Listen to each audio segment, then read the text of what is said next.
Hey, everybody. This is the Innovation Conversation. I'm Kevin Coop. And I'm Tom Furphy. Good to see you, Tom. I'm actually, you can tell I'm not in my usual home office. I'm coming to you from the Broadmoor, Ooh, very nice. which I know it's very snooty, but kind of cool. And I'm here actually speaking at a conference, and it's so great to be like with people. It's so cool. Oh, that's nice. It's fun. So there were three things I wanted to talk to you about today. Three stories, one that appeared earlier this week on Morning Newsbeat, and two that are actually appearing today as people watch this. The first one was in the Wall Street Journal. It was a really interesting story about Alibaba, which basically said they've lost 1/3 of their e-commerce business in the last 5 or 6 years in China. They've gone from like a 75% market share to about a 50% market share. And they've done it because retail, their competitors have found a different way to come at that business. Mm-hmm. And the Wall Street Journal said, basically said, as China's e-commerce industry has matured, consumers have started to embrace new ways of shopping that favor browsing and interaction over targeted product searches, which has left Alibaba playing catch up. And what the people are doing is, I guess they're integrating it with social media, social messaging apps. They've got games, they've got TikTok-like things. So they're coming at the e-commerce market differently. So first of all, I wanted to get your reaction to them losing 1/3 of their business, number one. And B, does that give us does it potentially give us what a roadmap would be for people that wanted to compete against Amazon? Because they're in the search business, right? I mean, basically. Yeah, no, very interesting question. Yeah, I mean, Amazon has built their business on being a super effective product search engine, right? That gets you state a product need, and Amazon serves you up the products to serve that need, and you spearfish, and you quickly get to those products you convert, right? And so it's the ultimate kind of search experience, and it has led to a pretty big market share for Amazon. I think of e-commerce, Amazon was up in the 60s, percentage, right? And they're at like only 50 now. So I guess you could see, in a way, Amazon's market share of e-commerce is going down. So maybe somewhat similarly to what Alibaba is seeing, but not nearly, but not as dramatic. Right. I think in the U.S. our shoppers are very. Amazon, but Amazon, I mean, part of the thing is there's been you had COVID, which sort of opened up the floodgates in terms of Amazon competitors, right? And so everybody was doing it in a way everybody wasn't doing it 2 years ago. Yeah, although at the same time, Amazon also got a surge in volume also, but had capacity issues, right? So you had all this additional interest even in Amazon, but they only had so much capability to serve it, so they can only grow so much within that. But Amazon's trained the US shopper to be a search shopper. I think naturally when people kind of got into e-commerce and came from shopping in traditional retail, you tended to browse. Like you were much more kind of accustomed to browsing, and so there may be some human tendency to take to that if there are good capabilities that are introduced, right? But in the U.S., to take any significant share of e-commerce, through browsing, it would have to be offered, I think, by one of the really big platforms that has a bunch of users, right? In China, you have these, WeChat and these other, you mentioned these, these platforms, right. They have lots and lots of users. In the US, there's, probably a few platforms that have the user levels that could shift share, right? You think like, I call it the Facebook, empire, the Facebook, world of companies, with Instagram and WhatsApp. Right. You have the Google world, between Google and YouTube and all that stuff. And you probably have the Microsoft world too, with their gaming platforms and even their business productivity platforms and all that. There's these larger platforms that have users on it. There's probably some other ones out there, but it would have to be, I think, these platforms developing experiences, that you have people in, and they're immersed in the experience, and they're discovering products through that immersion in the experience. And the numbers with conversion could play out to cause a shift. Yeah. And in all fairness, I guess Google has tried to do it, has not been as successful as they'd like to be. Yeah, I mean, they've taken lots of stabs at various shopping capabilities, yeah, without much fruit being born to date. Yeah. I was going to say that one of the other differences would be Alibaba is living in a country where the government is cracking down, but Amazon may be too, if we right. So who Yeah. knows exactly how that's going to Yeah, play out. there's a whole other topic for for another day. Yeah. Another story I want to talk to you about is there's a story on Morning Newsbeat today about how Amazon and Starbucks are teaming up to create a cafe where there'd be no interaction between customers and baristas, and in fact, it would have a kind of just walk out. They would use just walk out technology. You could go in, your coffee would be there, you pick it up, there'd be a wall of takeout food, you grab that, and you would, I guess, use your app to get in, and then leave. And I guess my question is, does this sort of, so does this tell us that Amazon is willing to go? I mean, I have my own answer to this. Is willing to go anywhere and partner with anybody in order to make this technology ubiquitous. Well, I think Amazon, there's a big upside for them in making any of their capabilities ubiquitous, right? I mean, their Prime is already ubiquitous, right? 85% of US shopping households or something now are Prime. And so I think if you have, so on average, 85% of your customers that are shopping in any of these or are visiting any of these locations, right, they're likely a Prime member. If they get exposure to the type of capabilities that Amazon offers and they get used to doing things that way, as long as Amazon's out ahead of the market and bringing those things, they're training the shopper to shop in new ways, to engage in these new experiences. I think that's probably good for them.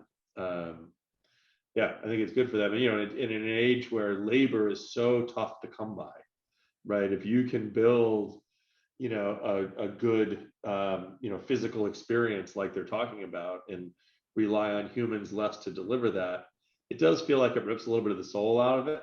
But if it's going to become that hard to find, people and labor to run these things, then maybe there is some magic in that. As long as you can build the rest of the experience to be, gratifying in ways that, the human interaction between the customers maybe, can provide that human touch. And they are keeping the elements of the third place, right? They have couches, Yeah. they have desks, they are trying to keep that part of it. It's eliminating the other interactions that they seem to be going to. Yeah. I did talk to a retailer recently who told me that Amazon came to him to say, hey, listen, we'd love to work with you and have your stores feature our just walk out technology. And he said, well, we compete, but everybody competes with Amazon, Right. but we have physical stores that compete with your physical stores. Why would you want us to do that? And they said, oh, we don't care. No, I mean, think back to like the early days of Amazon, right? They were this massive e-commerce retailer. And then they also they marketed their technology to power other people's websites. You didn't even have to have it fulfilled through Amazon. Like they wanted to get the technology out there. AWS is an entire business built on, using, capabilities that Amazon initially developed for themselves.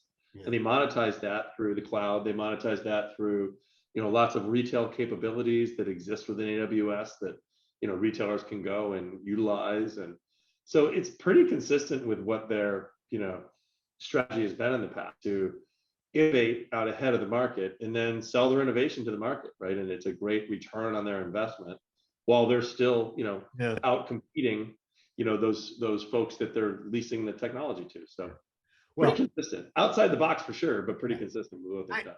And clearly working for them. It always sounds to me, though, when you describe it that way, it's almost as if 10 years ago, Walmart had decided they wanted to be a wholesaler. So in addition to having their own retail stores, let's suppose they had bought Fleming, they had bought Super Value or something like that, and decided to serve all of the independent retailers with which it's competing. Probably could have made the case. I mean, I don't know if it would have run into government trouble, but they probably could have made the cases. Listen, we're going to get you a lot better prices than anybody else going to get you. And it would have, I don't know. It's interesting. Third story. And this is where, again, on Morning Newsbeat today, Instacart is buying Caper AI, which is described in the Bloomberg story. They say Caper, which was founded in 2016, uses image recognition cameras and weight sensors to automatically detect items as they're placed in the cart, eliminating the need to individually scan groceries. And the smart carts are also equipped with a payment terminal that allows customers to check out without having to wait in line. Story points out that that Caper is actually has two of its customers are Kroger and Wakefern, who happen to work with Instacart. But boy, Instacart, I mean, it's going after Amazon now on checkout free shopping. And yeah, I mean, Amazon has their, well, obviously we know their the Go technology, but we've talked, and you've talked extensively about their smart cart technology, which I think was one of the things you thought was actually decent about your shopping experience. Yes. But the one shining the one shining light in that in that core experience that you had. And may I say, I can't tell you how many retailers I've talked to since I ran that story, all of whom believe, and I don't know if they're right, they believe that Amazon Fresh stores are basically dark stores that let customers in. That's what they say. I think that is probably, it is that to a fault. Right. And I think that they're more comfortable on the e-commerce side of things. And so the fulfillment elements of the store or attributes of the store are what's winning over the retail side. But they're still ultimately gonna get retail right. But I don't think it necessarily would be in the format that we see today. But that's a whole other story. But yeah, no, very interesting that Instacart is buying this capability. You know, you can see these carts could make their in-store shoppers more efficient, potentially. Right. So I can see that. But yeah, the whole idea of, you know, them providing this technology to retailers, you know, we see in the Instacart model that, you know, a lot of what they're doing today is, okay, we'll provide you the technology, you know, and you can own the customer data, you know, on the technology and use us for fulfillment. You know, maybe they're just seeing themselves as this, you know, infrastructure provider to retail. And this is another thing they can provide. I think retailers got to figure out who, right. Oh, exactly. That's where I was going to go. Is right. Retailers need to figure out who their partners are and really understand the intentions and benefits of deepening those partnerships and where that could lead.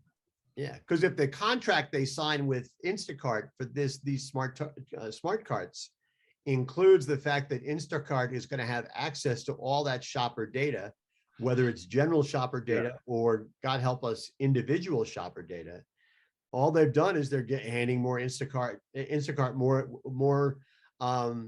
more weapons with which it can compete against them. And I haven't seen these agreements, but I can't imagine there is any way that the agreement would not permit Instacart to use, at a minimum, the anonymized data, right? So tokenize a customer so we can see that individual customer's behavior, but we don't know who that individual customer is. I can totally see, like, I can't imagine they would not, you know, provide for that right at a minimum in their agreements. Yeah, I don't know if the metaphor works, but it's like retailer, it's like not, it used to be that retailers would let the fox patrol the grounds around the hen house. Now they're opening the door and saying to the fox, come on in. Yeah. We'd like you to keep an eye on things inside too. And the fox is going, yeah, okay, that sounds good to me. Yeah, it's a slippery slope, that's for sure. Anyway, yeah. Well, we will see. There's no number put on the stories that I've seen put on this acquisition, but the story does say it's their largest Instacart's largest acquisition, and it makes the point that they're doing this at a time when there are supermarkets out there who are reevaluating the relationship with Instacart. Sure. But they're looking for another way to kind of, once they're trying to get out, but they're trying to get them back in. But there's other companies competing in that, smart cart space too. Yeah. And, if I was one of those other companies, I think initially I would be a little freaked out. And then right kind of next breath after that, I would be super thankful. Right. Like Instacart just basically took competitor out. And that gives me a stronger value prop with the retailer than I had before. Yeah. And a pretty solid argument. Be careful who you're in, who you're getting into bed with. I'm really throwing my metaphors around here, but anyway. All right. Well, listen, good to see you as always. Good to see you. Enjoy Colorado Springs. I will. It's supposed to go to 30 degrees tonight. Oy. Don't feel bad for it. All right. Take it easy. See everybody. We'll see you in 2 weeks on the innovation conversation. Thanks, Kevin. See you, everyone.